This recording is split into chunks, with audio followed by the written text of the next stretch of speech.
시청자 여러분 안녕하십니까. 전 세계를 일주하며 한 주간의 소식을 전해드리는 뉴스로 세계 일주 위클리 월드입니다. 오늘도 다양하고 풍성한 소식 전해드리겠습니다. 첫 번째로 준비한 소식은 유럽입니다. 유럽은 올해도 불볕더위에 시달릴 것으로 보입니다.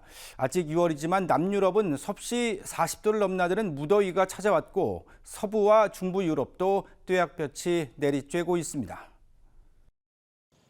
스페인 남부 세비야주의 한 수박밭에서 수확이 한창입니다. 농부들은 잠깐씩 물로 목을 축일 뿐 잠시도 쉬질 않습니다. 수박을 빨리 창고로 옮기지 않으면 평년보다 빠르게 찾아온 더위에 상할 수도 있기 때문입니다.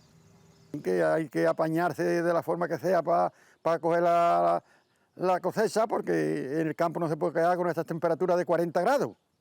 Entonces, cuando es como hoy hasta que no se quiten las sandías que se han cortado del sol, no podemos parar. 지난주 스페인 남부 지방의 기온은 섭씨 40도까지 치솟았습니다. 안달루시아 지역은 두 번째로 높은 단계인 주황색 경보를 발령했습니다.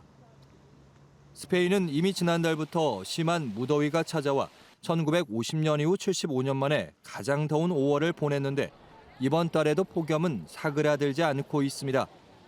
Beber mucho, hidratarse, intentar estar en la zona de la sombra y si no debería salir a esta hora, por ejemplo. 남유럽의 뜨거운 공기는 중부 유럽으로 유입됐습니다. 영국은 23일 오전까지 잉글랜드 전역에 황색 폭염 경보를 내리며 노인과 기저질환자에게 주의를 당부했습니다. 프랑스는 서부와 남부 지역의 기온이 최고 섭씨 38도까지 오를 것으로 전망했습니다. 유럽의 주요 도시들은 스포츠 경기와 야외 행사를 잇따라 취소했고 수영장과 바닷가 등은 더위를 식히기 위한 시민들로 마치 휴가철처럼 북적였습니다. Am besten hier am Wasser chillen, ein kühles Bierchen noch am besten dazu. Ja, und sonst einfach den Tag genießen. 중부 유럽은 이번 주 기온이 다소 하락하며 평년과 비슷한 날씨를 되찾을 것으로 보입니다. 하지만 세계 기상기구와 영국 기상청은 향후 5년 안에 세계는 더 더워질 것이며 연간 최고 기온 기록을 경신할 가능성은 80%라고 전망했습니다. 네, 덴마크 코펜하겐시가 지난해 좋은 반응을 얻었던 친환경 관광 프로그램 코펜데이를 올해 확대 운영하기로 했습니다. 전 세계가 과잉 관광으로 몸살을 앓고 있는 가운데 지속 가능한 관광의 새로운 해법으로 주목받고 있습니다. 코펜하겐 운하를 따라 보트를 타고 이동하는 사람들. 자리에서 일어나 포충망으로 무언가를 건져 올립니다. 이들은 도시 관광을 즐기면서 친환경 활동에 참여하는 관광객들로 코펜페이 프로그램을 통해 쓰레기를 수거하고 있습니다. 코펜페이는 자전거를 타거나 쓰레기 줍기 같은 착한 행동을 하면 다양한 혜택을 제공하는 프로그램입니다.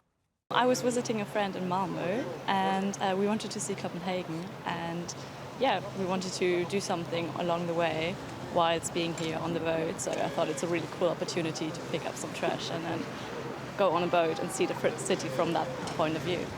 지난해 성공에 힘입어 올해는 참여업체가 26곳에서 100곳으로 4배 늘었고 운영기간도 4주에서 9주로 2배 이상 확대됐습니다. 특히 기차나 전기차를 이용하거나 4박 이상 장기 체류하는 관광객을 위한 혜택도 추가됐습니다. 단순히 관광객 유치를 넘어 지역사회의 긍정적인 문화를 확산시키기 위해서입니다. Copenhagen aims at inspiring and nudging travelers to make more conscious choices when they travel. And Copenhagen rewards, for instance, visitors and locals who bike or take public transportation or pick up litter. 실제로 지난해 이 프로그램 덕분에 자전거 이용률이 29% 증가했고 막대한 양의 쓰레기도 수거됐습니다. EU를 비롯한 전 세계 100여 개 도시에서 코펜페이에 큰 관심을 보이는 이유입니다. We think it's a nice message to send to not just Copenhageners but to the world where tourism is, for many reasons of course, become a negative thing. And it's not the case here, but it could be. 코펜페이가 오버 투어리즘 시대에 지속 가능한 관광의 글로벌 표준이 될 수 있을지 주목됩니다. 크리스털로 빼곡히 장식된 의자가 한순간에 무너져 앉았습니다. 이탈리아 미술관에 설치된 일명 반고흐 의자라고 불리는 예술품이었는데요. 한 관람객이 앉은 자세를 취하자마자 힘없이 부서졌습니다.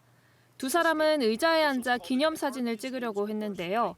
예상치 못한 일이 벌어지자 불이 나게 전시장에서 도망치는 모습이 포착됐습니다.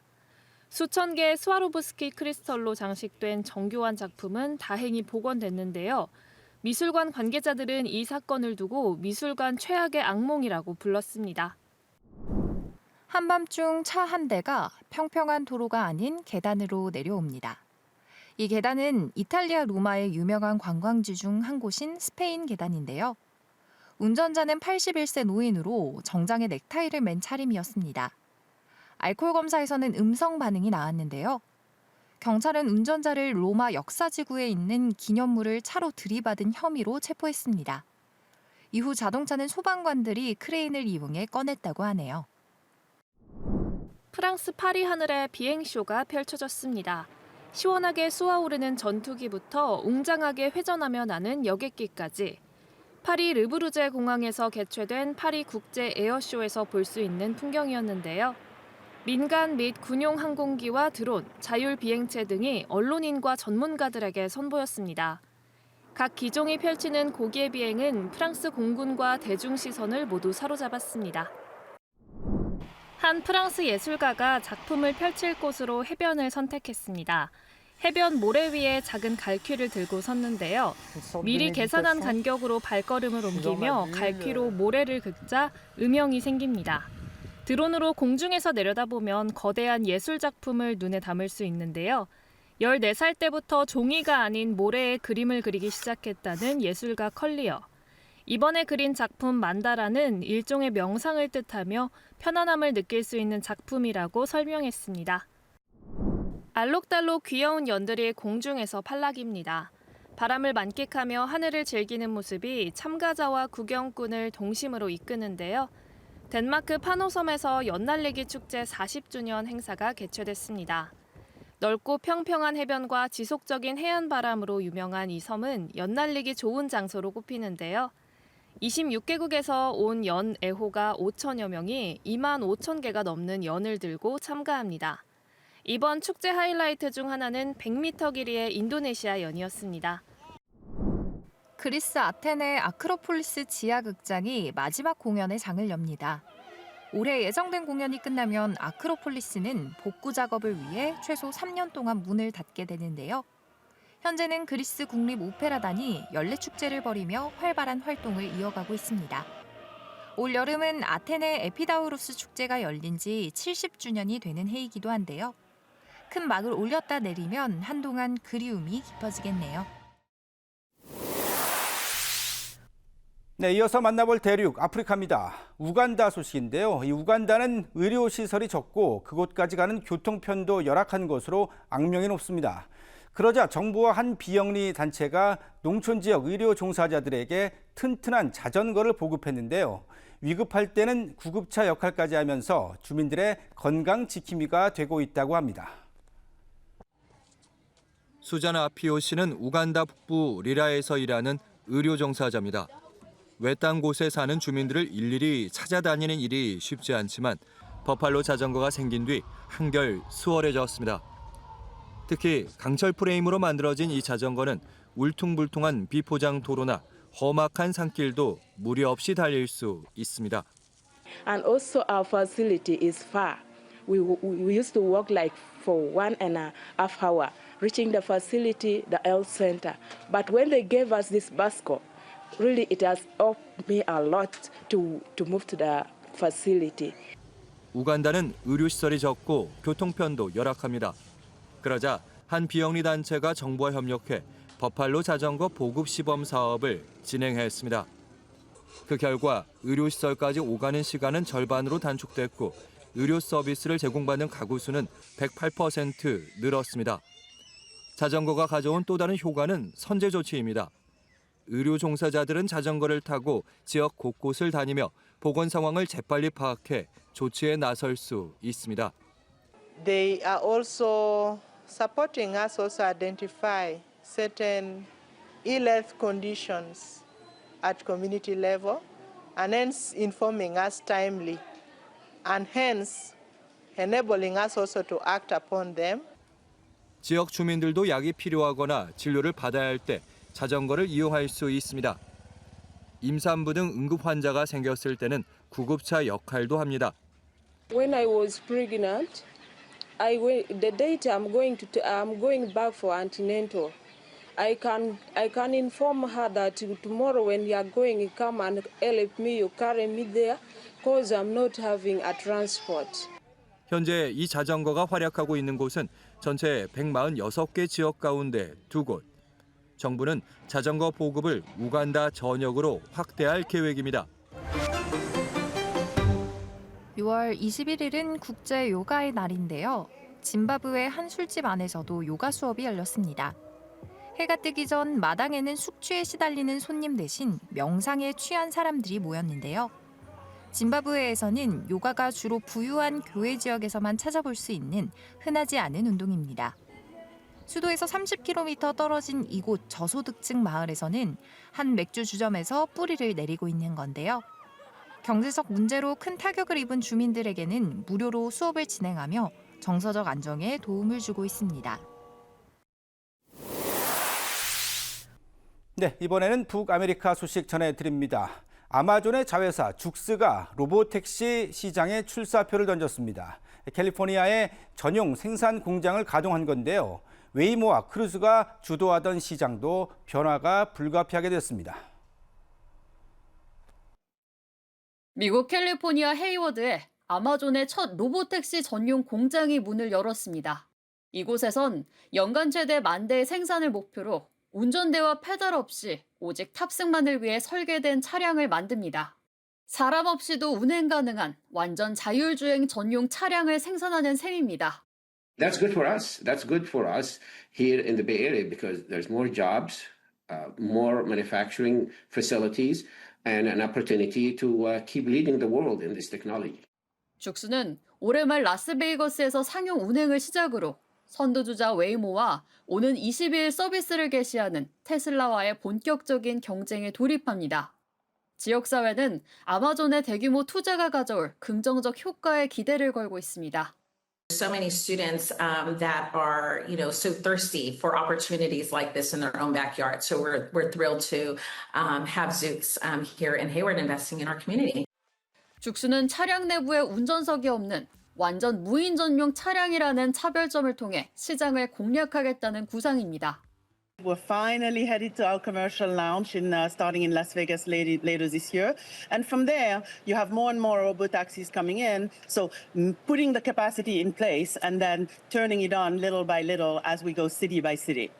현재 하루 1대 수준인 생산량은 향후 2개조의 생산 라인을 통해 하루 3대까지 확대될 예정입니다.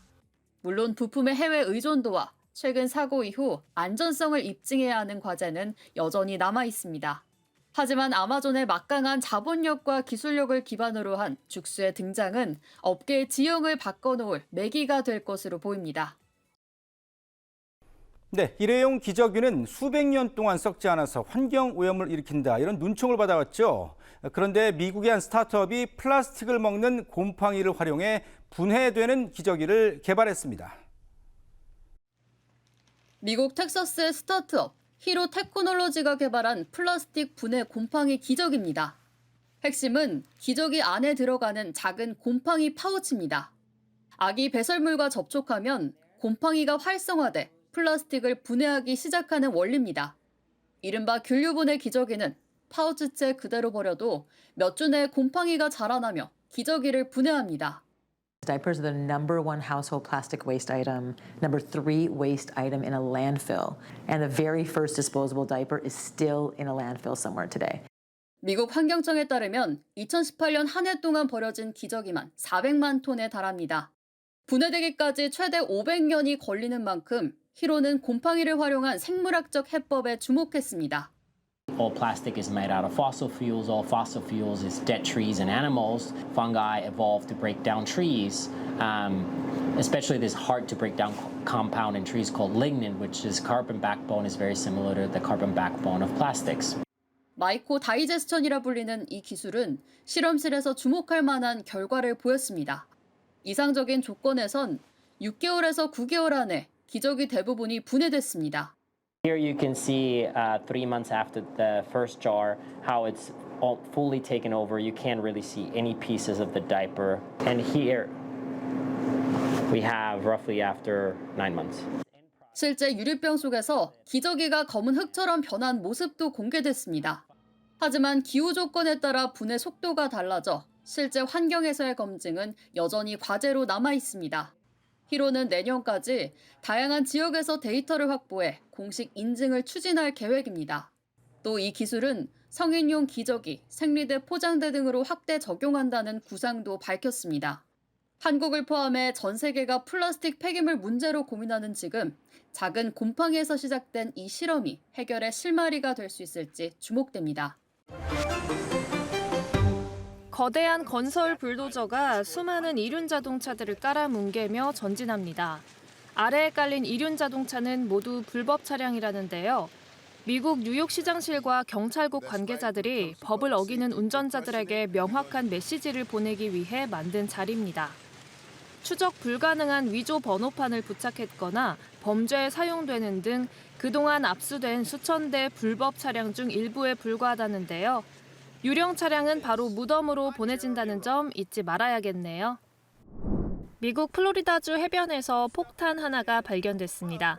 갑각류에 뒤덮인 의문의 물체를 처음 본 아이들은 스쿠버 탱크라고 생각해 사진을 찍으며 만지기도 했다는데요. 분석 결과 제2차 세계대전 당시 사용된 폭탄인 것으로 밝혀졌습니다. 당국은 주변에 있던 방문객을 대피시키고 안전하게 해당 장치를 제거했는데요. 폭탄은 다행히 위협이 되는 상태가 아니었다고 전했습니다. 한 지역 역사가가 말하길 전쟁 전 훈련에 사용되었던 이 지역에서는 폭격의 증거를 찾는 일이 그렇게 드문 일이 아니라네요. 미국 캘리포니아 한 주택에서 검은 곰과 강아지가 대치했습니다. 결말은 강아지가 주랭랑을 치며 곰에게 입구를 내어줬는데요. 배고픈 곰은 유유히 집 안으로 들어와 냉장고를 뒤졌습니다. 냉장고에 들어있던 피자와 베이컨은 곰에게 맛있는 간식이 되어줬는데요. 배를 불린 곰은 인근 수영장에서 헤엄치며 열량을 소모하는 것도 잊지 않았습니다. 동네에서 몇 시간 동안 평화로운 시간을 보내고 떠났다고 하네요. 미국 플로리다주 해양생물센터 연구팀이 해변에서 바다거북들의 둥지를 관찰하고 있습니다. 바다거북들이 둥지를 틀 만한 곳을 찾아 매일 밤 해안을 여행한다는데요. 붉은 빛을 사용하면 바다거북의 방향 감각 상실을 최소화하며 살필 수 있습니다. 관찰 결과 놀랍게도 산란이 기록적으로 늘어나는 통계가 나왔는데요. 해양 오염과 기후변화 등으로 개체 수가 줄어들진 않을지 걱정했던 것과 달리 건강하게 살아가고 있답니다. 미국 아이오와주 한 부부가 사람들을 놀라게 하고 있습니다. 부부를 매일 볼 수 있는 곳이 놀이공원이었기 때문이었는데요. 매일 아침 일찍 공원 입구 밖에서 기다렸다가 공원이 문을 열면 입장합니다. 그들이 곧장 향하는 곳은 빈티지 롤러코스터였는데요. 지난 여름에 한 롤러코스터만 1,500번 넘게 탔다는 부부. 올해 여름 목표는 2,000번 탑승이라고 하네요. 네, 끝으로 오세아니아 소식입니다. 호주가 오는 12월부터 16세 미만 청소년의 SNS 이용을 전면 금지합니다. 하지만 기술적 실효성과 개인정보 보호를 둘러싼 논란이 뜨겁습니다. 스마트폰으로 소셜미디어 영상을 보며 웃고 떠드는 10대 소녀들. SNS는 이제 이들에겐 일상이 된 지 오래입니다. 호주 정부는 오는 12월부터 16세 미만 청소년의 SNS 사용을 전면 금지하기로 했습니다. 청소년의 사이버 폭력과 유해 콘텐츠 피해가 갈수록 심각해지고 있기 때문입니다. 얼굴 인식 등 다양한 연령 확인 기술을 시험 중이지만 정확성이 최대 과제로 떠올랐습니다. Most of mine were accurate. I had a couple friends that one of them said that they were like 20-something. So 정확성 문제뿐 아니라 청소년들이 나이 확인 절차를 우회하려 할 가능성도 제기되고 있습니다. 호주 정부는 기술적 한계를 인정하면서도 현재로선 가장 현실적인 방안이라고 강조합니다. As a parent and a technologist, I think the technology is, it's not foolproof, and there's no silver bullet solution to every use case that there is. but definitely I think this is it's a move in the right direction. 생체 정보를 활용하는 방식 자체에 대한 우려의 목소리도 만만치 않습니다. The collection and storage of biometric data is an extreme worry. If that is compromised, it can't be replaced, like a password. 호주는 SNS 기업들이 청소년 차단 조치를 제대로 하지 않을 경우 최대 4천만 달러 이상의 벌금을 부과할 방침입니다. 때문에 메타와 틱톡 같은 글로벌 기업들도 대응책 마련에 분주한 상황입니다. 호주의 이번 정책은 프랑스와 싱가포르 등 다른 국가들의 유사 규제 도입에도 영향을 미칠 것으로 보여 미성년자 보호를 위한 선례가 될 수 있을지 주목됩니다. 뉴질랜드 원주민 마오리족은 한 해가 절반쯤 지났을 때 설날을 맞습니다. 매해 조금씩 다르지만 6월에서 7월경 나타나는데요. 올해는 6월 20일에 설을 맞아 나흘 동안 축제를 즐겼습니다. 행사는 마오리족이 북섬 루아페후산 아래에서 새벽 의식을 거행하면서 시작됐는데요. 별에 음식을 바치는 전통 관습인 하우타프 의식입니다. 마오리 새해 마타리키는 뉴질랜드의 전국적인 공휴일로 금융시장도 휴장했습니다. 중국 밤하늘에 커다란 꽃이 피고 웅장한 나무가 자라났습니다. 충칭시에서 열린 드론 조명쇼 현장인데요. 드론을 무려 11,787대 사용해 기네스 세계 기록을 경신했습니다. 매력적인 충칭이라는 주제로 열린 드론쇼는 퍼포먼스로 거대한 자연경관과 도시경관, 문화유산을 선보였는데요. 이렇게 큰 규모는 세계적으로도 희귀하다고 하네요.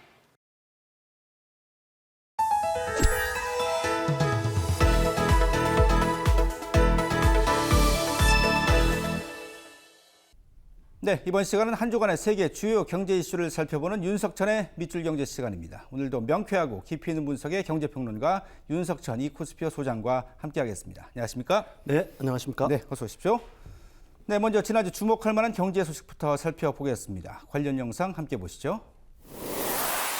지난달 사실상의 기준금리인 대출 우대금리 LPR을 인하했던 중국이 이달에는 시장 예상대로 동결했습니다.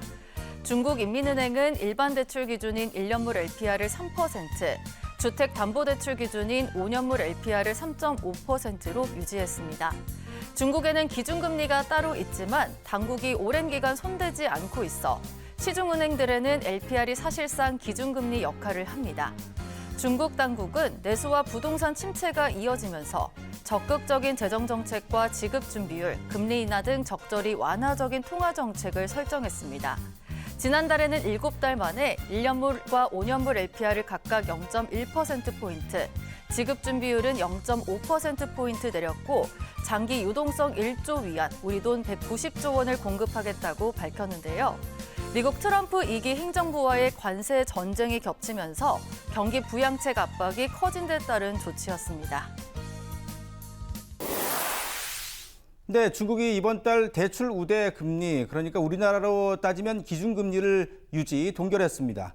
지난달에는 인하를 했기 때문에 이번 달 동결할 것이다, 이런 전망이 많았는데 일단 전망대로 결정이 된 것 같아요. 예, 그렇습니다. 사실 중국의 어떤 기준금리 역할을 하는 대출 우대금리는 지난 몇 년 동안 계속해서 내림세를 갖다가 유지하고 있습니다. 예.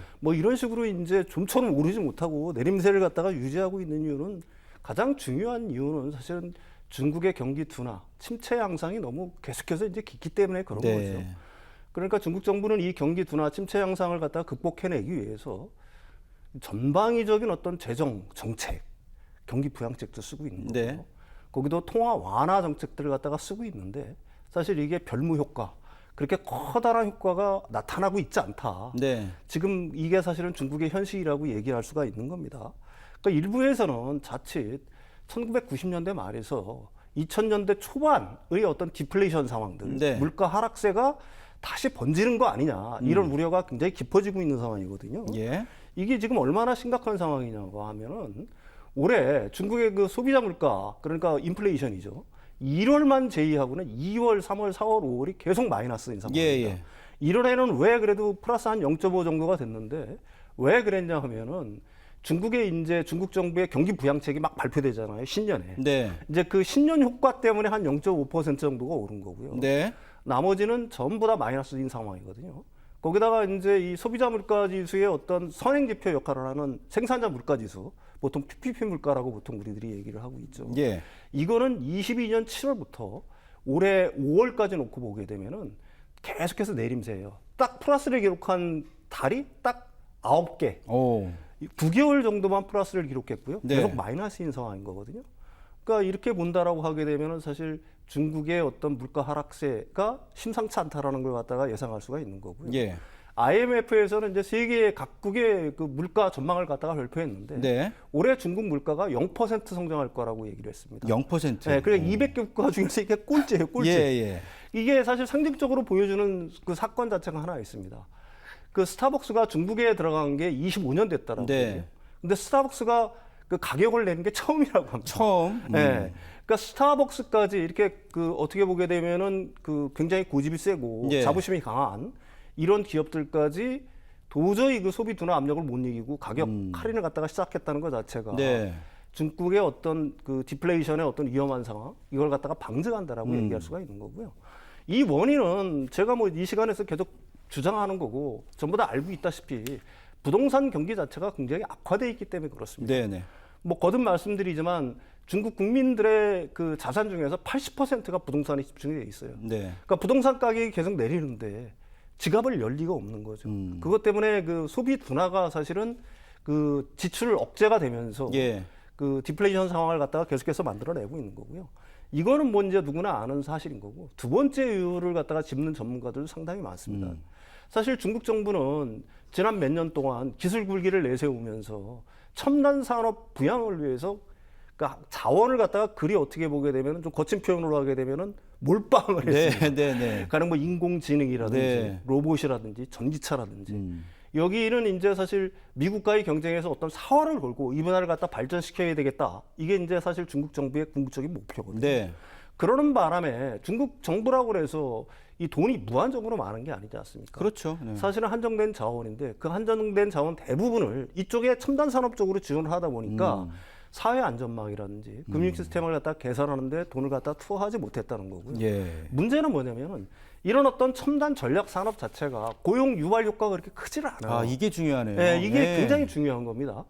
이쪽이 사실은 뭐 일반적으로 생각하면은 그 사람을 갖다 굉장히 많이 필요할 것 같아도 인공지능 같은 경우에는 소수의 아주 머리 좋은 그렇죠. 극히 그 전문적인 기술자 몇 명, 로봇도 전문가 역시 집단. 마찬가지로 말입니다. 네. 이 전문가 집단이 필요한 거지. 네. 이 일반 그 노동집약적 어떤 제조업처럼 뭐 수많은 사람이 필요한 게 아니거든요. 이러는 바람에 청년 실업률이 사실은 이게 고공행진하고 있습니다. 네. 4월, 5월 공이 한 15% 이상 아니면 15% 언저리에 있는 거거든요. 근데 이것도 뭐 이 정도 뭐 괜찮잖아 이렇게 생각하실 수가 있는데 네. 이것도 중국 정부가 통계를 갖다가 그 청년 실업률에 관한 통계를 갖다가 그 중단을 해버렸어요. 너무 실업률이 높여 나오니까. 그러다가 통계를 갖다가 만드는 방식 자체를 바꿔가지고 바꿔가지고 새로 발표한 게 바로 이 정도 수준입니다. 근데 거기에 대해서 올해만 그 대학 졸업생이 얼마나 되냐면 한 1222만 명 정도가 쏟아져 나온다고 해요. 이걸 갖다 받아줄 어떻게 보면 기업들이 현재 이게 없는 상황인 겁니다. 그렇죠. 그러니까 이런 상황이 되다 보니까 사실은 굉장히 어떤 실업이 굉장히 높아지는 상황들인 거고 그러면서 사람들이 지갑을 열기를 갖다가 굉장히 꺼려하게 되는 거고요. 예. 그러면서 그 물가 하락세가 네. 짙어지고 있다. 사실은 뭐 이렇게 얘기할 수가 있는 거고요. 사실 중국 정부는 이제 이런 상황을 갖다가 어떻게든지 이제 반전시켜야 되니까 부양책을 갖다가 계속해서 쓰지 않았습니까? 예. 그런데 그런 부양책도 사실은 이제 별모 효과가 되는 게 뭐냐면은 오히려 이런 어떤 첨단 산업에 대한 과도한 지원 자체가 역효과를 또 불러일으키기도 합니다. 네. 가령 전기차 같은 경우들이 너무 과잉 생산이 되는 바람에 지금 전기차 부분에서의 어떤 구조조정들이 이루어지고 있잖아요. 그렇죠. 네. 근데 이 구조조정이라는 게 단순한 문제가 아닙니다. 구조조정이 이루어지게 되면 거기서 실업자들이 그렇죠. 쏟아져 나오겠죠. 네네. 또 협력업체들 타격받습니다. 예. 또 배터리 업체들 타격받죠. 네. 인공지능 업체들까지 타격을 받는 거예요. 연쇄적으로. 네. 네. 음성인식 솔루션이라든지 이런 걸 갖다가 자동차 회사들 공급을 하잖아요. 인공지능 회사들도. 연쇄적인 타격 때문에 사실은 그 중국의 어떤 소비자들이 점점 공공한 처지로 접어들어가고 있는 거고 네네. 이 사람들이 지갑을 닫으면서 디플레이션 현상이 심화되고 있는 거고요. 네. 지난 시간에 제가 말씀드렸듯이 6.18 쇼핑 축제 그 상반기에 그 중국 정부도 여기도 기대를 많이 했어요. 그랬죠. 지원도 많이 하고. 네네. 근데 이거로 인한 소비 부양 효과도 별무였다. 네. 왜 그러냐면 그걸 갖다가 어떻게 알 수 있냐면 뭐 사람들이 가성비 소비만 조금 했을 뿐이지 네네. 명품, 그러니까 비싼 외식이라든지 뭐 이런 쪽에 어떤 고급 어떤 소비들이 좀 살아나야 되는데 보석이라든지 네. 이런 거는 매출이 뭐 신동치 않았다라는 얘기가 들리고 있습니다. 네. 그러니까 결국은 어떤 중국 정부의 그 잘못됐다라고는 얘기할 수가 없는데 한 방향으로 편향된 어떤 그 산업 정책, 그다음에 부동산 경기를 갖다가 되살리지 못하는 어떤 정책의 실패, 네. 이런 것들이 중국을 갖다가 디플레이션 위험으로 몰아가고 있는 거고요. 네. 그렇다고 하면은 뭐 전문가들이 이런 대책들을 갖다가 이렇게 해야 된다는 얘기들은 보통 많이 합니다. 가령 이제 가계소득을 갖다가 직접 갖다가 좀 늘려주기 위해서 최저임금을 좀 인상해야 되는 거 아니냐, 사회 안전망을 좀 확대해야 되는 거 아니냐, 아니면 공공 부분에서라도 사실은 그 실업을 줄이기 위해서 네. 고용을 좀 늘려야 되는 거 아니냐, 이런 어떤 조언들을 많이 하고 있는데 중국 정부가 현재로서 그런 선택을 할지는 의문인 상황인 거고요. 예. 어쨌든 그 중국 정부의 어떤 스탠스가 변화가 없다라고 한다면은 중국은 1990년대 말부터 2000년대 초반에 어떤 디플레이션 상황에서 빠져나오기가 네. 당분간은 굉장히 어려울 거라는 전망이 지배적이다, 이렇게 말씀을 드릴 수가 있을 것 같습니다. 글쎄요, 회복의 골든타임을 좀 놓치고 있는 것은 아닌가 그런 생각이 드는데, 이 자원의 효과적인 이제 배분, 이제서야 이제 3월에 지금 말씀하신 내용들이 조금 소비진작 특별행동 방안에 좀 들어갔는데 이게 구체적으로 실효성이 있을지는 잘 모르겠고, 이게 문제는 단순하게 중국에 국한된 문제가 아니라 중국이 지갑을 닫으면 다른 나라들도 수출, 그러니까 중국의 수입이 줄어들 것이고 우리도 지금 대중국 수출이 좀 줄어들고 있잖아요. 네, 네. 이런 것들이 좀 걱정이 많이 되는 분위기인 것 같아요. 네, 뭐 그런 문제들이 있을 수가 네. 있는 거고, 사실은 2차 차이나 쇼크를 얘기하는 사람들이 굉장히 많아요. 네. 뭔 얘기냐면은 중국에서 팔지 못하니까 네. 그걸 해외로 쏟아낼 거라는 우려들. 이런 우려들이 이제 굉장히 그 세계가 그 중국을 갖다가 유심히 보는 이유 중에 하나라고 얘기할 수가 있는 거죠. 네. 그 이제 대표적인 게 뭐 전기차라든지 각종 이제 중국의 어떤 싼 상품들이 우리나라로 밀려들지 않을까. 네. 여기는 뭐 미국이 또 문을 닫고 있는 거니까 미국을 피해서 딴 나라로 가지 않을까. 네. 이걸 갖다가 보통 차이나 쇼크라고 얘기를 하는 거거든요. 그러니까 중국발 디플레이션 위협의 가능성, 이것들이 사실은 중국에만 머무는 게 아니라 글로벌하게 영향을 미칠 수가 있다. 네. 이렇게 얘기할 수가 있을 것 같습니다. 또 이제 특히나 중국 내에서도 지금 워낙에 경기 침체가 심하다 보니까 범죄율도 급증하고 있고 청년 실업률의 증가로 청년들이 미래에 대한 희망을 갖지 못하고 있는 사회 분위기, 좀 흉흉한 분위기, 이런 분위기 때문에 중국 내의 어떤 사회적 숙제로 대두가 되는 것 같고, 어쨌든 단기간 해결은 좀 어렵다, 이렇게 좀 보이는군요.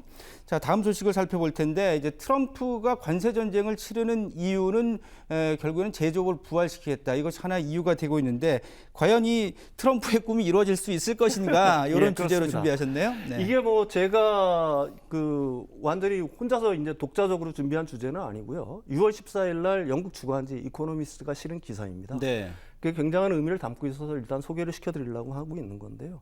제목은 그거예요. 제조업 르네상스의 꿈은 이루어질 수 있을까라는 것입니다. 뭐 트럼프 행정부는 굉장히 야심찬 어떤 그 야망을 갖다가 품고 있는 것 같아요. 예. 일단 관세를 통해서 사라진 공장을 갖다가 다시 세워서 과거의 영광을 되찾겠다. 그 다음에 노동자들에게 안정적인 중산층의 삶을 돌려주겠다. 네. 여기서 말하는 노동자라는 건 블루칼라를 얘기를 하는 네네. 겁니다. 그러니까 트럼프 대통령의 그 말을 갖다가 그대로 옮기면 굉장히 험악합니다. 외국 지도자들이 우리의 일자리를 훔치고, 외국의 사기꾼들이 우리 공장을 약탈하고, 네. 그 다음에 외국의 약탈자들이 한때 아름다웠던 아메리칸 드림을 갈기갈기 찢어먹는 것을 고통 속에서 지켜봐야 했다. 표현이 너무 거칠어요. 이게 예. 사실은 관세를 갖다가 부과한 변입니다. 그 다음에 계속해서 말씀드리지만 그 보호무역 설계자, 네네. 이게 피터 나바로라는 사람인데, 이분의 말은 관세로 절반쯤 비어있는 공장들을 모두 가득 채울 것이다. 그 다음에 하워드 러트닉 지금 상무장관, 이분의 말은 듣기에 따라서는 뭐 팬타스틱하게 합니다. 예. 수백만 명의 사람들이 아이폰을 만들기 위해 작은 나사를 조이는 그런 종류의 일이 미국으로 올 거다. 여러분들 한번 상상을 해보십시오. 예. 미국 사람들이 등치가 크잖아요. 네네. 이분들이 촘촘히 앉아가지고 예. 아이폰을 조립하고 있는 광경을 한번 상상을 해보십시오. 네. 글쎄요, 그런 일이 가능할까요? 설사 아이폰 조립을 갖다가 미국에서 한다고 하더라도 미국인들이 과연 얼마나 네, 그 공장에 취직을 해서 일을 할지 뭐 저는 개인적으로 의문인 거고요. 이제 그 뭐 이코노미스트는 이런 식으로 얘기를 합니다. 트럼프 행정부 인사들은 판타지 세계에 살고 있는지도 모르겠다. 네. 뭐 이런 식으로 얘기를 하는 거고요. 100번 양보해서 제조업 일자리가 미국으로 돌아온다고 하더라도 과거와 같이 그렇게 그 블루칼라 노동자들이 급증하는 일은 더 이상 발생하지 않을 거다. 네. 이거는 저는 100% 동의를 합니다. 예. 왜 그러냐면은 일단 선진국의 제조업, 가령 뭐 좀 신흥국의 제조업은 약간 달라요. 노동지압적 제조업들이 많으니까 가령 뭐 의류 공장이라든지 신발 공장 같은 데는 여전히 사람들이 많이 필요하죠. 그렇죠. 가령 뭐 방글라데시라든지 베트남 같은 데서는. 그렇지만 선진국의 제조업, 우리나라의 제조업 공장을 이제 한번 가보십시오.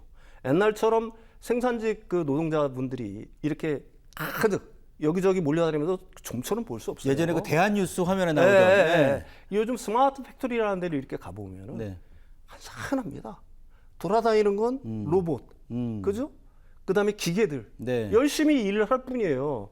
현장에 사람들이 거의 그렇게 과거처럼 많지는 않습니다. 예, 예. 왜 그러냐면 선진국의 제조업은 더 이상 노동 집약적 제조업이 아니라 자본 집약적 제조업으로 이미 바뀐 상황이라는 얘기입니다. 그렇죠. 네. 그쪽에 그 종사하시는 분들은 전문 기술직들, 엔지니어들이지 과거처럼 그 생산직에 엄청난 그 인력들이 투입되는 상황들이 이제는 아니거든요. 네, 네. 그러니까 마찬가지라는 얘기죠. 미국에 설사 수많은 어떤 제조업들이 돌아온다고 하더라도 과거와 같이 그 어떤 일자리의 폭증 뭐 이런 현상은 절대로 발생하지 않을 거라고 얘기를 하는 거고요. 사실 이거는 뭐 어느 나라나 마찬가지입니다. 독일, 일본, 한국, 공이 마찬가지예요. 네네. 제조업은 굉장히 발달한 나라들이지만 제조업 일자리는 줄었거든요. 중국도 마찬가지입니다. 중국도 2013년에서 2023년까지 제조업 일자리 중에 2천만 개 이상이 사라졌어요. 예. 이거는 당연한 거예요. 어떻게 보게든 국가가 성장하고 발전을 함에 따라서 제조업은 아까도 말씀드렸듯이 노동 집약적인 어떤 산업에서 자본 집약적인 산업으로 이동을 합니다. 네. 그렇다고 해서 생산량이 줄어드냐, 제조업의 산출량이. 전혀 그렇지는 않다는 얘기죠. 미국의 경우를 보더라도 1인 단위 생산성이 높아지기 때문에 그렇습니다. 1980년에 비해서 지금이 그 산출량은 2배예요. 제조업 네. 산출량은. 그러니까 미국은 러스트벨트니 뭐 어디에 해서 제조업이 완전히 붕괴되었다라고 얘기를 하는 사람들이 굉장히 많은데 미국은 여전히 제조업의 강국입니다. 세계 8위의 제조업 산출량을 기록하고 있는 나라고요. 네. 이걸 여러분들이 인식하셔야 될 필요가 있는 거고 1980년대에는 노동자들의 수가 생산직 노동자들 수가 제조업의 절반 정도였다면 지금은 그게 이미 3분의 1로 줄은 상황이에요. 네. 근데 현재는 사실 3분의 1 이하로 줄었다라고 보는 게 훨씬 더 정확하다는 얘기를 갖다가 이코노미스트는 하고 있는 거고요. 네. 저도 거기에 동의를 하는 거고요. 그렇다라고 한다면은 블루칼라의 제조업 일자리를 대체할 미래 일자리는 어디 있을 것인가? 그 이코노미스트는 이렇게 주장을 합니다. 더 이상 블루칼라 노동자의 일자리는 과거처럼 제조업 공장에서 만들어지는 게 아니라 서비스업 분야에서 오히려 만들어질 거다. 가령 돌봄, 보육 뭐 이런 일자리들도 있을 거고요. 네네. 그다음에 그 자동차 정비사, 통신 기술자, 그다음에 그 목공 하시는 분들, 네. 그다음에 또 뭐 이 냉난방 기사, 뭐 이런 분들이 사실은 이제 그 블루칼라 그 노동자들이 이쪽에서 많이 생기는 거지. 네. 제조업 공장에서는 이런 일자리 더 이상 생기지 않는다는 얘기를 하고 있는 거고요. 예. 이코노미스트의 결론은 그거예요. 19세기 중반만 하더라도 사실은 토마스 제퍼슨이라고 그 독립선언문 기초한 미국의 3대 대통령 있지 않습니까? 이분이 주장했던 거 뭐냐면은 미국을 강건하게 하려고 하게 되면은 농업을 일으켜야 된다. 그 당시만 하더라도. 네네. 모든 사람들이 농업에서 종사를 하고 농업의 생산성을 올려야지만 국가가 부강해진다고 주장을 했었습니다. 네. 근데 24기에는 어떻게 됐어요? 농업의 중요성은 이제 저 멀리 가고 제조업을 갖다가 강하게 키워야지만 부국이 된다. 이런 식으로 주장을 하지 않았습니까? 네. 근데 21세기 현재 들어서는 지금 어때요? AI 등 서비스업 강국이 되지 않고는 사실은 그 강국이 될 수 없다. 네. 뭐 이런 논리들이 굉장히 많은 거거든요. 네. 결국 제조업이라는 건 그런 겁니다. 제조업, 좋은 제조업을 갖다 강건하게 유지하는 거는 국가의 어떤 근간에서는 굉장히 중요한 변수다. 그렇지만 과거처럼 그렇게 제조업이 유지된다고 하더라도 수많은 일자리들이 생겨나고 일자리가 보존될 거라고 믿는 거는 굉장히 어리석은 일이다. 네네. 그래서 트럼프 대통령이 설사 제조업 르네상스를 외치면서 제조업을 미국으로 불러들인다고 하더라도 그 꿈은 한여름밤의 어떤 꿈, 즉 몽상으로 끝날 가능성이 많다. 네. 이렇게 결론을 내리고 있습니다. 예. 결국 이제 관세 얘기를 안 할 수가 없는데 네네. 원래 이제 높은 관세를 부과해서 수입을 막고 리쇼어링을 통해서 제조업을 부활시키겠다. 이게 이제 핵심 논리인데 결국 지금 분위기로 봐서는 그 상호 관세 유예 기간도 연장될 수 있다. 이런 얘기가 백악관 대변인 입에서 나오는데 네네. 그렇다면 7월 8일 이후로 연장될 수도 있고 결국 지금 흐름도 높은 관세 부과는 어렵다고 봤을 때 스스로 제조업 부활은 실패했어. 이렇게 자인하는 거 아닙니까? 그러면서 네. 이제 한편으로는 자동차에 대해서 굉장히 꿈을 잃지 않은 것 같아요. 자동차 부품 관세를 갖다가 부과하는 걸 갖다가 네. 그 품목수를 갖다가 늘렸지 않습니까? 네. 그러니까 어떻게 보면은 디트로이트의 어떤 재건, 그러니까 러스트벨트의 어떤 재건 이런 거를 갖다가 아직도 꿈을 꾸고 있는 거는 분명하다. 네네. 그러면은 그 자동차 회사들이 미국으로 들어올 거고 부품 회사들도 미국으로 들어오면은 일자리가 대폭 늘을 거라고 생각을 하지만 네. 그건 아까 이코노미스트 기사에서 봤듯이 굉장히 그 한여름의 꿈으로 끝날 가능성이 많다. 네. 설사 돌아온다고 하더라도 거기서 창출되는 어떤 일자리는 극히 제한적일 거다. 네네. 이렇게 보는 게 맞겠다. 이렇게 생각을 합니다. 예, 참 여론도 안 좋고 트럼프가 뭐 과도기적인 현상이다라고 얘기하면서 이제 뭉개고 넘어가려고 하는데 글쎄 이게 뭐 계속해서 이런 태도가 바람직한지는 좀 잘 모르겠습니다. 의문부호가 붙고요. 이제 마지막 소식을 봐야 될 텐데 다음 주 관심 소식 결국 이제 기준금리 얘기를 좀 안 할 수가 없습니다. 7월 말에 이제 FOMC에서 기준금리를 결정하게 됐죠. 예, 그렇습니다. 7월 회의가 7월 29일에서 30일 현재 시각 네. 기준으로 열리는데요. 왜 이 얘기를 갑자기 하냐면은 이제 시장의 관심은 사실은 지정학적 리스크에서 중동이 어떻게 됐든지 뭐 봉합이 어느 정도 된 상태다 보니까 예. 이게 이제 FOMC 연준의 이제 행보가 당한 행보가 무엇이냐로 이제 옮겨가고 있는 거예요. 예. 그런데 이제 요즘 그 제가 유심히 보는데 한 가지 이제 그 관심 있게 봐야 될 게 연준의 그 몇몇 이사들, 그러니까 FOMC에 참여하는 그 위원들의 어떤 스탠스 자체가 조금씩 이렇게 바뀌고 있어요. 네. 가령 이제 금리를 갖다가 인하하는 걸 갖다가 굉장히 두려웠던 어떤 인사들이 금리 인하 쪽으로 서서히 바뀌고 있는 어떤 이런 동향들을 갖다가 읽을 수 있는 거거든요. 네. 도대체 이분들은 왜 그럴까를 갖다가 설명하려고 이 주제를 택했습니다. 네. 아까도 말씀드렸듯이 최근 이제 연준 인사들 중에 7월 중에 금리 인하를 갖다 논의하거나 시작해야 된다는 어떤 주장을 펴는 인사들이 굉장히 늘어나고 있거든요.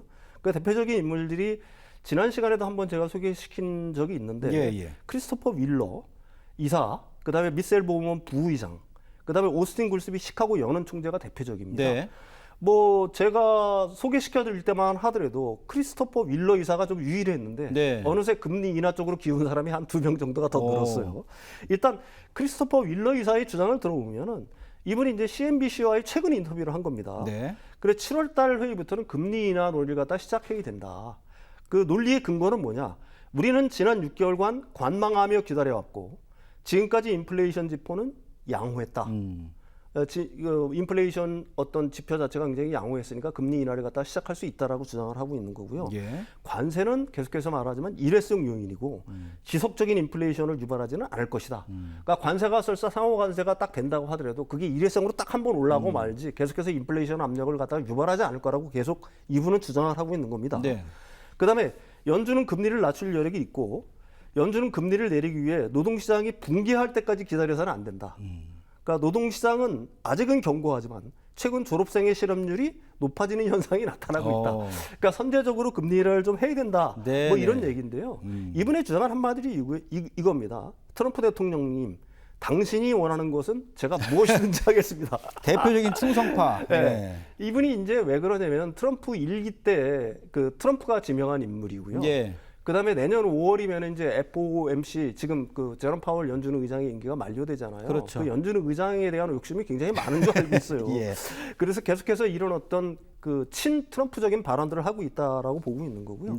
미셀 보응은 연준 부의장 같은 경우도 2월 달까지만 하더라도 조금 더 인내를 해야 된다. 그러니까 인플레이션 상황을 봐가면서 금리 인하를 갖다가 지금 서두를 때가 아니다라는 주장을 폈던 분인데 이분도 공교롭게 트럼프 1기 때 지명된 인물이에요. 근데 그 트럼프가 이분을 갖다가 어떻게 설득했는지를 갖다가 보시면은 2월 달까지는 이분이 이런 그 금리 인하에 대해서 주저주저하는 스탠스였거든요. 근데 3월 달에 이분을 금융감독 담당 부의장으로 딱 올려버립니다. 자리가 또 생각을 바꾸는. 그러니까 이분이 좀 그 요즘 들어서 생각이 좀 바뀌는 것 같아요. 인플레이션 압력이 억제된 상태를 유지한다면 이르면 다음 통화정책회의에서 기준금리 인하를 지지할 거다. 이렇게 바뀌었어요. 네네. 무역정책과 관련해서는 협상을 통해서 관세는 지금보다는 좀 내려갈 것으로 예상을 하고 있는 거고요. 네. 인플레이션 영향을 미치더라도 관세가 경기 둔화로 인해 그 영향은 미미하고 일회성으로 제한될 것으로 본다. 네. 또 최근 소비 부진을 얘기했어요. 노동시장의 취약성의 어떤 지원을 고려할 때 고용 위험이 곧 닥칠 거니까 금리 인하를 갖다 시작해야 된다고 바뀌었습니다. 예. 뭐 시카고 연방은행 오스틴 불스비 총재는 뭐 이분은 이제 지금 3개월 동안 계속 인플레이션이 굉장히 그 안정적인 상황을 갖다가 유지했다. 예. 그래 관세로 인한 인플레이션 충격이 낮은 수준을 유지할 경우 단서를 달았죠. 네. 중앙은행이 금리 인하를 갖다가 재개할 수 있다. 어쨌든 이 세 분의 공통적인 의견은 뭐냐면은 최근 몇 개월 동안의 그 인플레이션율이 굉장히 안정적인 상황을 보였다는 거예요. 예.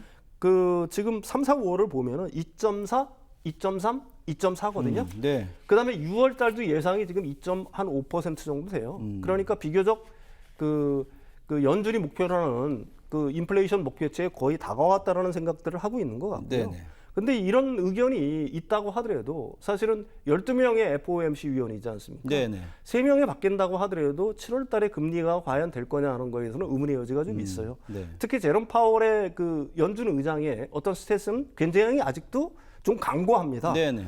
경제는 여전히 강하고 노동시장은 아직도 견조하다, 튼튼하다. 네. 그러니까 7월에 이걸 갖다 금리 인하를 갖다 얘기하는 거는 지금 상황에서는 좀 어불성설인 거고 네. 9월 달에는 어떻게 보게 되면 금리 인하를 갖다 논의해 볼 수도 있을 거라는 얘기를 하고 있는 겁니다. 다시 말해서 지금 발표되지 않은 6월, 7월 인플레이션 데이터를 보고 왜 6월, 7월 인플레이션 데이터를 보냐? 사실은 지금 인플레이션이 이렇게 허약한 이유는 뭐냐면은 그 상호 관세, 그 관세 압박이 본격화되기 전에 엄청난 수입 물량들이 3월 달까지 들어왔잖아요. 네. 그게 풀리니까 사실은 물가 인상 압력이 그렇게 강하지 않았던 거예요. 근데 이제 5월, 6월에 들어오는 것들, 그렇죠. 이런 것들은 본격적인 이제 관세가 붙어서 들어오는 것들이니까 시차가 있으니까 예. 그 부분이 이제 상품 가격에 어떤 영향을 미칠 것인가를 갖다가 제롬 파월 연준 의장은 계속해서 봐야 된다는 얘기고, 네. 일본의 도요타도 미국에서 그 자동차 가격을 인상하지 않았습니까? 네. 그러니까 줄 인상이 될 가능성들도 있다라는 걸 갖다가 제롬 파월 연준 의장은 좀 주의를 하고 있는 것 같아요. 네. 근데 트럼프는 이런 파월을 갖다가 계속해서 압박하고 있습니다. 가장 최근에 그는 참 끔찍한 인물이다. 그 다음에 그는 곧 물러날 거다. 네. 그러면서 다음 연준 의장도 벌써 3명 압축을 해놨다. 여기에 이제 누가 있냐? 크리스토퍼 윌러, 케빈 위시, 베센트 재무장관까지 이미 풀을 3명으로 좁혔다. 그러니까 제발 내 말을 들어라 그러면서 제롬 파월을 갖다가 압박을 하고 있다. 그래서 뭐 좀 관전 포인트라고 한다면 과연 제롬 파월 의장이 트럼프의 압력에 굴복할 것인가? 뭐 이런 점을 갖다가 좀 우리 입장에서는 뭐 재미있게 봐주셔도 좋을 것 같습니다. 예. 일단 7월 말, 9월 중순, 10월 말, 12월 중순 이렇게 지금 4번 연내 남았고 원래는 이제 3, 4월 때까지만 해도 2번 정도 인하 시사 발언이 있었는데 지금 뭐 관세 그러니까 그 지금 7월 8일 관세 상호관세 유예가 이제 연장될 가능성에 대해서 아까 언급을 해드렸는데 결국 파월은 최종 관세에 달려 있다 이렇게 보는 그렇게 입장인 보는 거죠. 네네. 그 관세를 부과를 했을 때 네. 그때부터 들어오는 그 물량들에 대한 어떤 상품 가격의 추이를 보고서 네. 관세를 결정하겠다. 어떻게 보게 되면 지극히 합리적인 결정이다. 그렇죠. 네네. 그리고 중앙은행장다운 어떻게 보면 굉장히 보수적인 어떤 의사결정을 하려고 한다. 네. 뭐 이런 스탠스를 취하고 있다 이렇게 말씀을 드릴 수 있을 것 같습니다. 뭐 그러나 간단하게 그 트럼프가 지금 26년 5월까지 임기인 제롬 파월을 법률적으로 이렇게 해고할 수 있는 권한은 없는 걸로 알고 있는데요. 그건 없는 거죠. 예, 그다음에 자꾸 얘기가 그렇게 나오니까. 그런데 네. 그렇다고 해서 한 번도 시도를 하려고 했었잖아요. 무리를 해서 그렇게 하려고 했었는데 그거는 시장에 어떻게 보게 되면 부작용을 엄청 초래하는 거기 때문에 네. 트럼프도 함부로 그걸 갖다 시도할 수는 사실은 없는 입장인 거고요. 그렇죠. 네. 어떻게 보게 되면 우회적으로 이런 어떤 수사를 동원을 해서 제롬 파월을 끊임없이 압박을 하면서 네. 사실은 금리를 갖다가 내리도록 계속해서 유도를 할 거다. 네. 그게 뭐 트럼프 대통령의 성향 아니겠습니까? 그렇죠. 예. 뭐 2% 이상 낮춰야 된다 이렇게 공개적으로 얘기하는 트럼프의 지금 입장이고 어쨌든 뭐 해고는 심각한 범법행위나 직무유기 없이는 불가능하다. 끝으로 말씀을 드리고요. 자, 오늘도 아주 중요한 3가지 소식 윤석천 소장님과 함께했습니다. 감사합니다. 네, 감사합니다.